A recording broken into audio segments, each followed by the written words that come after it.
తిరుమలలో శ్రీవారి పాద సన్నిధిలో ముఖ్యమంత్రి నారా చంద్రబాబు నాయుడు కుటుంబ సమేతంగా దర్శనం చేసుకున్నారు. మనవడు దేవాంశ్ జన్మదినం సందర్భంగా తిరుమలకు విచ్చేసిన సీఎం కుటుంబం భక్తి శ్రద్ధలతో శ్రీవారిని దర్శించుకుంది. ఈ సందర్భంగా అన్నదానం ట్రస్టుకు 44 లక్షల రూపాయల విరాళాన్ని అందజేసిన సీఎం కుటుంబం ప్రతి సంవత్సరం దేవాంశ్ పుట్టిన రోజున ఒకరోజు అన్నప్రసాదానికి విరాళం అందించే సంప్రదాయాన్ని కొనసాగిస్తోంది. ముఖ్యమంత్రి హోదాలో ప్రత్యేక ప్రవేశం ఉన్నప్పటికీ సామాన్య భక్తుడిలా వైకుంఠం క్యూ కాంప్లెక్స్ ద్వారానే శ్రీవారి దర్శనం చేసుకున్నారు చంద్రబాబు.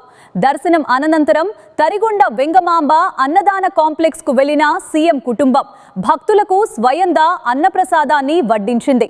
ఈ సందర్భంగా భక్తులతో ముచ్చటించిన ముఖ్యమంత్రి వారి యోగక్షేమాలు, తిరుమల సౌకర్యాలపై ఆరా తీశారు.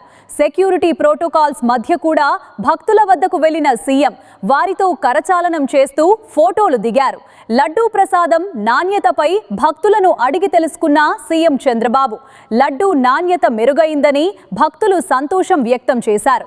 దర్శనం మరింత వేగంగా జరిగేలా చర్యలు తీసుకోవాలని భక్తులు కోరగా సీఎం సానుకూలంగా స్పందించారు. ఇప్పటికే ఇంటిగ్రేటెడ్ కమాండ్ కంట్రోల్ వ్యవస్థను ఏర్పాటు చేసినట్లు తెలిపారు. త్వరలో AI టెక్నాలజీతో దర్శనం మరింత సులభతరం చేస్తామని హామీ ఇచ్చారు.